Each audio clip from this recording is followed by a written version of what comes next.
তাদের সাথে যে কথোপকথন হচ্ছিল সেই কথোপকথনে তারা 2 লক্ষ টাকা মুক্তিপণ দাবি করছিল। আপনি কোনো প্রশাসনের কাছে যাবেন না, কোনো মিডিয়ার কাছে যাবেন না, ওর কোনো ছবি হেডলাইনে ছাড়বেন না, তাহলে আমি বাচ্চা মেরে ফেলবো। ছেলেকে যে শারীরিকভাবে আঘাত করা হয়েছে তার শরীরে সেগুলোর জখমের চিহ্ন আছে। আমি তো বুঝতে পারি না যেন ওর সন্তান নিয়ে চলে যাবে। চিপস কিনে দেওয়ার কথা বলে তাকে ছেলেটাকে মার কাছ থেকে আলাদা করে নেয়। তারা মূলত পারিবারিকভাবে সে এবং তার স্ত্রী যৌথভাবেই মূলত এই কাজটা করেছে।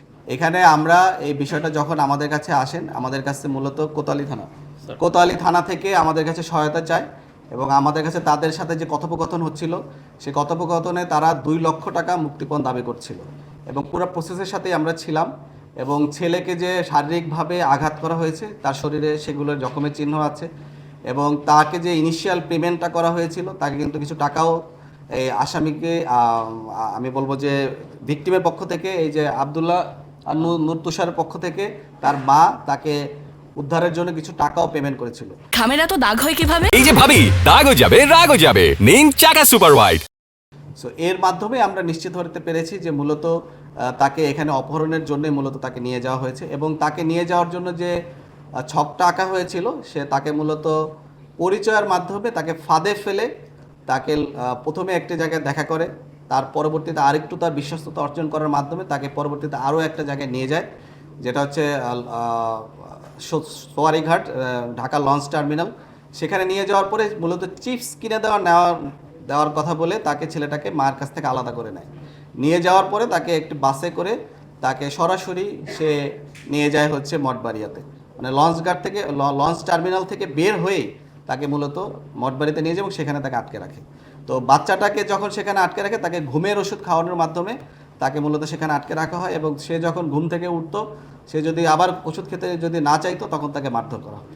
এবং এই বাচ্চার মুখের স্বীকারোক্তি, তার মায়ের দেওয়া স্বীকারোক্তি, মোবাইল কনভারসেশন, তারপর হচ্ছে যে অর্থের লেনদেনের হিসাব এবং সব কিছু সামগ্রিক বিবেচনায় আমরা এটা নিশ্চিত হয়েছে যে এটা একটু অপহরণকারী এবং তারা মূলত পারিবারিকভাবে সে এবং তার স্ত্রী যৌথভাবেই মূলত এই কাজটা করেছে। সে বলতে আমার ছেলে আস্তে আস্তে সন্ধ্যা 7টা পর্যন্ত, যখন 7:30 পরে তখন ফোন দিয়ে ফোন ধরে না।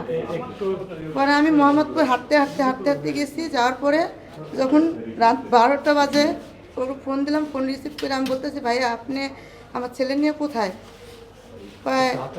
আমি এক জায়গায় আসছি। এ বলার পরে আমি বলছি, ভাই আপনি আমার ঠিকানা দেন, আমার ছেলে আমি নিয়ে আসি।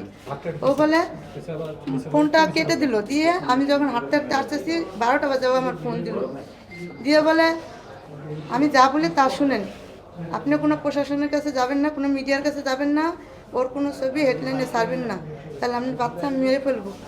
তা বলার পরে আমি 2 লাখ টাকা গতকালকের ভিতর 2 লাখ টাকা যেভাবে পারেন আমাকে গুছিয়ে দিবেন। আমি বলছি, ভাই আমি গরিব মানুষ, আমি 2 লাখ টাকা কোথায় পাবো?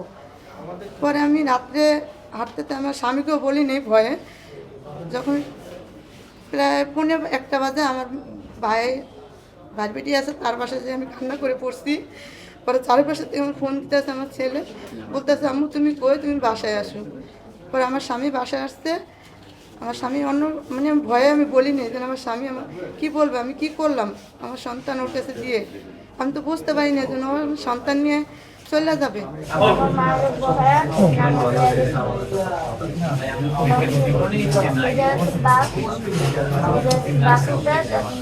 আমাকে